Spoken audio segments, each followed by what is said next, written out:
Inspiration sparks and raises our vibration, encouraging all of us to live our best lives. It is now my pleasure to welcome our speaker for this evening, Elaine Hager. Elaine will be serving Spirit and us with an inspirational reading and address this evening. Elaine is a graduate of the University of Metaphysical Sciences, where she earned a Master's of Divinity degree and a PhD in metaphysics. She currently serves as a trustee on the SCoA board. She is an ordained minister, a spiritual healer, and medium. She teaches spiritual philosophy and theology throughout the United States. Her life mission is to help others progress and help others who seek spiritual progress. A warm Harmony Harbor welcome to Elaine.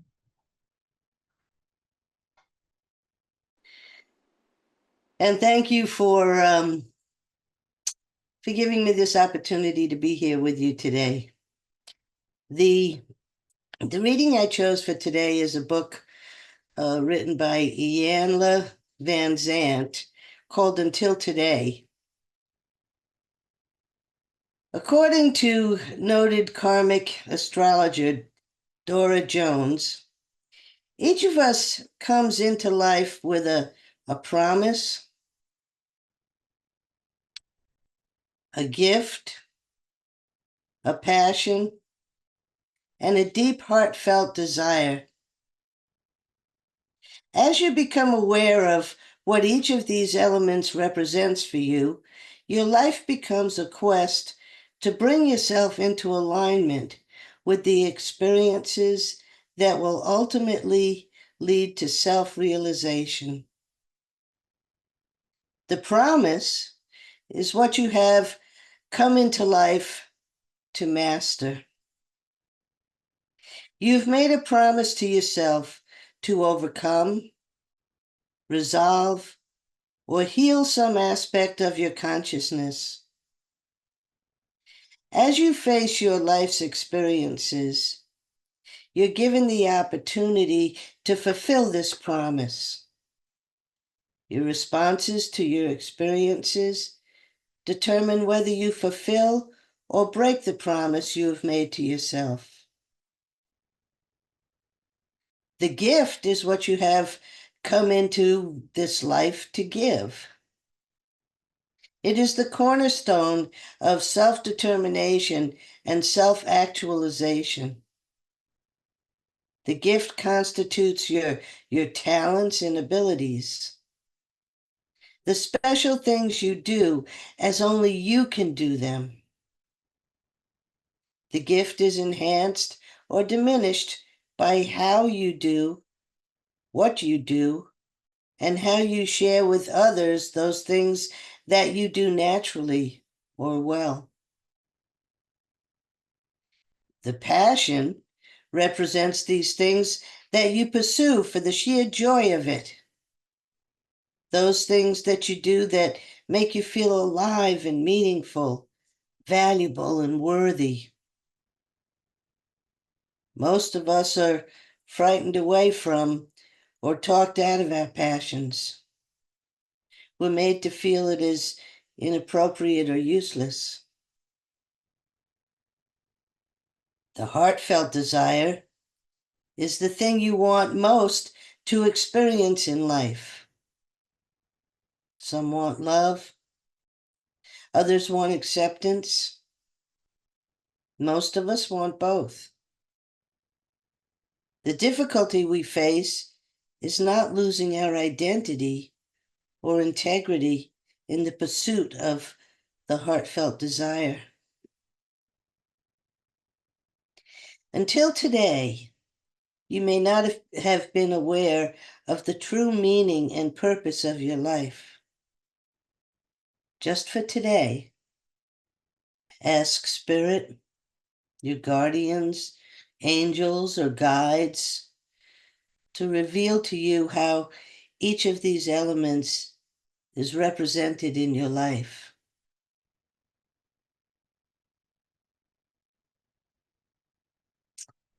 Today, I want to talk to you about all of those elements that I just spoke about in the book and just read to you, a promise, a gift, a passion, and a deep heartfelt desire.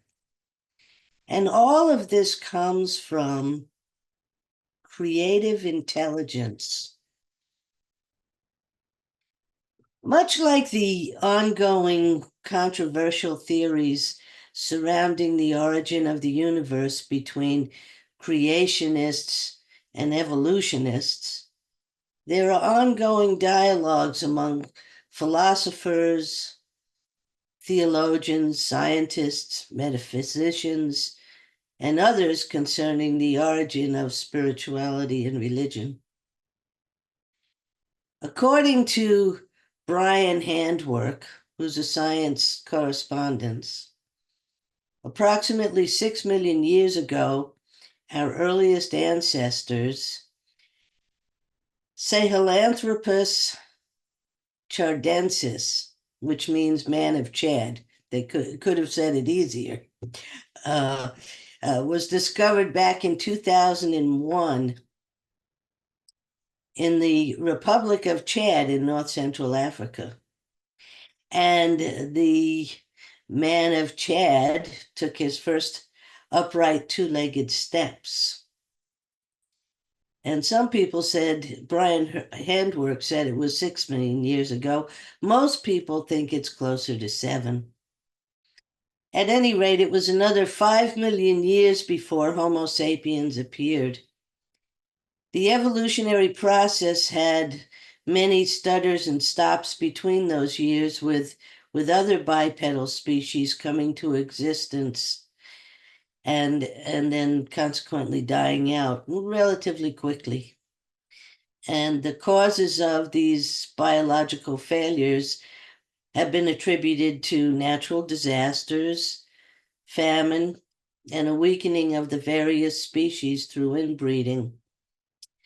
The first Homo sapiens didn't have any real protective tools, biological tools like long fangs or nails to fight with, claws and so on. They were small, and for the most part, very good climbers, and they had to rely on only their speed and dexterity with climbing to save themselves in the event of being preyed upon.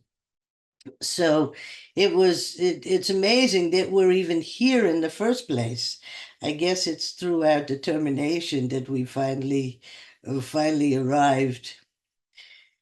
Evolution continued, and skulls gradually increased in size since the first Homo sapiens, providing space for larger brains. But there's a missing link. The size of the skull capacity, doesn't necessarily equate to brain size. It's unknown whether or not the brain grew proportionately at the same time as the skull to occupy the entire space available. Bones are able to survive long periods of time, but the soft gel-like gray matter of the brain doesn't. And furthermore, more importantly, it doesn't account for creative intelligence, a term used by Vaughan Shelton, who wrote in his book, Neither Apes Nor Angels. This is what he said: "The belated advent of mankind as a distinct species introduced a new active element into the natural processes. It brought with it an intangible feature that would revolutionize the evolution of life on Earth: creative intelligence. This is the missing link to the origin of spirituality and the precursor that came much later, its successor, religion." Creative intelligence continues to be an intriguing subject. Most individuals belonging to the groups I spoke of earlier, groups like religionists and theologians and metaphysicians, etc., agree that there's a natural order to both the physical and the non-physical realms. It appears that humans are the only species that has an ability to reason intangibles. Thus far, and to the best of current human knowledge, this type of thinking is beyond the scope of other co-dwelling species found on Earth. Most agree that this is what differentiates humans from all other life forms. The question that remains is, when did this type of creative thinking first begin? Concepts of things like all those things that we want in our lives, acceptance, love. Perhaps there was a singular event so enormous that it could be likened to the spiritual equivalent of the Big Bang Theory. Or did humans come to a gradual understanding through the evolutionary process that caused them to think in ways that encompassed more than the tangible realm? The answer to these questions remain unknown, but proof of the existence of intangible thinking can be traced back through archaeological findings, so we know of their existence. Historically, it's known that our ancient ancestors initially traveled in small social groups as hunter-gatherers, and from that they formed crude settlements. Archaeologists uncovered artifacts providing that the first known settlements were formed around waterways where crops could be planted and hunting resources were steady. This resulted in the nomadic lifestyle giving way to a more sedentary style of life. We tended to stay put. With sedentism firmly in place and growing impetuously, humans domesticated animals and were able to store some of their grains for leaner times. This provided them with a sense of safety and security. And for the first time in history, there was leisure time to expand human creativity and explore and the exploration of the intangible realm, which manifested in things like art and language and music and writing. Another byproduct of settled life was the formation of the first complex civilizations. And with that, rules of order were established. The progression of spirituality is able to be followed from the artifacts found in archaeological digs, where pictures carved in stone and primitive writings have been uncovered. So, backpedaling a bit, it's most commonly believed that a certain form of raw spirituality existed long before life itself. For obvious reasons, research material is lacking for that period. There wasn't anybody to record it or anybody that had the intelligence at that time to record it. And it can only be identified through observation of the existence of its end result. And that end result is an orderly universe.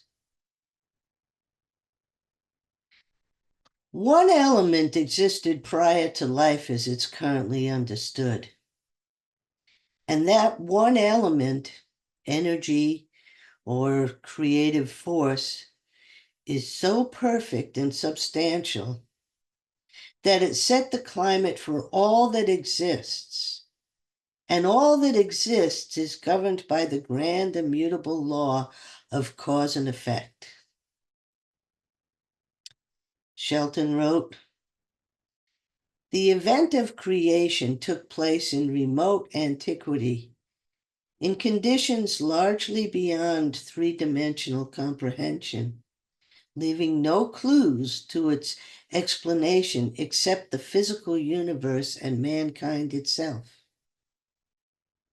Any theories of origin have therefore been based upon analysis of the end products, which appear to be purely physical phenomena, what we see, nature, trees, grass, etc. There's ample evidence that human nature involves dimensions beyond the obvious biological ones. The ability to think far beyond the tangible realm indicates a mental existence apart from biological identity. The inclination to formulate high ideals and try to live by them, as with living with God, implies another higher dimension of fundamental nature. Thus, the thesis that mankind is a manifestation of life with three major aspects: physical, mental, and spiritual, in that order, with the last quality acting as the motivating force.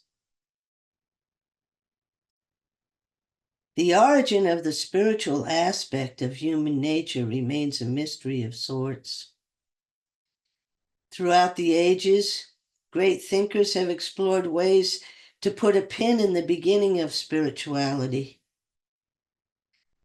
Given the plethora of information that could be obtained through studying and observing the Earth's biologic functions, it took some time to connect the dots between biology and spirituality. And that link became known as the laws of nature. Where did the term natural law come from? And how did our understanding of it evolve?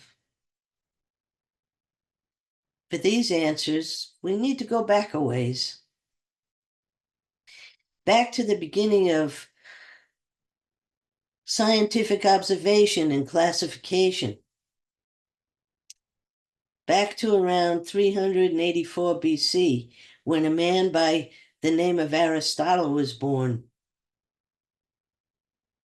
Now, Aristotle came into this world a gifted child. His father, Nicomachus, was a physician to the royalty of the day, and Aristotle reaped the benefits of being able to gain a superior education. He studied under Plato for 20 years and eventually opened his own school that he named after the god of Apollo, whose name was Lycius. His school was named the Lyceum. Aristotle's father was the biggest influence in his life and his greatest inspiration. And although Aristotle had several interests, his father's field was medicine, and Aristotle chose to become a biologist. He spent many years dedicated to studying different species, their relation to one another, and their relation to the environment. Aristotle documented and classified his observations and eventually became known as the father of science. And from this biological model, eventually Aristotle expanded his studies to include the human species. And as a result of this, he wrote the Nicomachean Ethics. In it, the term laws of nature was used to differentiate between the laws of justice, which were man-made, and those laws that were associated with nature. Thus, the term natural law came to be. Now, Aristotle authored over 200 volumes. On some level, he knew that the laws of nature, morality, and ethics were related to what he perceived was the ultimate goal of humanity. What was that ultimate goal? Aristotle believed that the ultimate goal of humanity was to obtain happiness. So fast forward to today. With all the knowledge obtained since the days of Aristotle, happiness for many remains elusive. If anything, there seems to be more stress and anxiousness abounding. If this resonates for you, perhaps it's time to reevaluate what factors stand in the way of your happiness, joy, and peacefulness. Are your daily activities reflecting what you desire, or do your daily activities reflect the opposite of what you want in your life? Recently, I had the opportunity to travel to many states out west and tour Yellowstone National Park. The scenery was amazing, but my biggest takeaway was the shift in my perspective after coming home. Sometimes it's beneficial to have a change in routine in order to see through a different lens. It's easy to get comfortable with routine, but comfortable doesn't always equate to happiness. Happiness is a byproduct of living in alignment with natural law, and definitely a choice. I would encourage you to take a close look at your life choices and see if there are aspects of your life that don't synchronize with your desires. If that's the case, you may want to consider using your God-given creative intelligence and make a change. You are strong, you're capable, you're resilient, you're courageous, and have all the resources you need to live the life you desire. Believe and trust that the very source of your life will provide a way. Man doesn't dictate to you. Society doesn't dictate to you. Your friends, your peers, your family doesn't dictate to you who you are and what you're about. Your life source is your provider, God, infinite intelligence, spirit, whatever you call that source of life. That's who breathes life into you every day. Who or what, depending on how you look at it. Believe and trust that the very source of your life will provide a way, even when you can't see a way. Have trust in God. Have trust in the life source. It's up to you to take the first step. And when you do, in the words of Goethe, a whole stream of events issues from the decision raising in one's favor all manner of unforeseen incidences and meetings and material assistance, which no man could have dreamt would come his way. You are unique, one of a kind. No one has experienced life exactly as you have. Your innate creative intelligence is a part of you. There's no one or nothing that can interpret life the way that you do. And this makes you infinitely important to the evolutionary process of all of life and all of humanity. Humans are the only species on Earth that have the capacities to interpret intangibles such as emotions. And that's not to say that other species don't feel emotions. Some absolutely do. But humans are the only ones who can dissect the nuances of emotions, feelings, and thoughts. That's because you have creative intelligence. Many of us spend 40, 50, or even more years focused on making a living. That doesn't leave much time to actually ruminate about what living means. As the saying goes, time stands still for no one. Perhaps it's time for you to take a serious look at where you are in life and ask yourself if this is where you want to be. If your answer is yes, then thank the life source, God, the higher power, or whatever term you use, for providing you with the resources to be in that position. If you find that it's time for a change,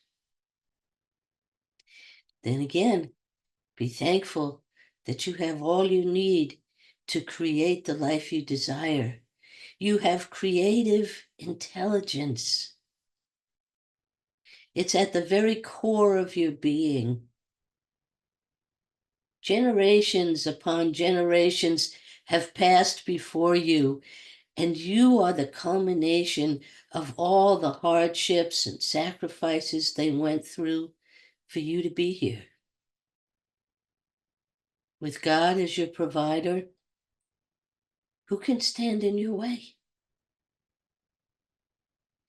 You are the face of God, manifest in physical form, naturally gifted, deserving, and adept. In the words of Goethe, whatever you can do or dream you can, begin it. Boldness has genius in it.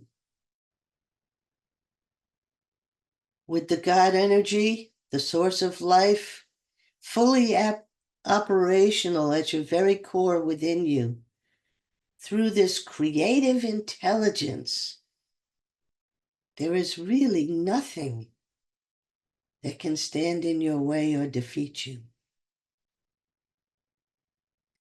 And so it is. God bless you.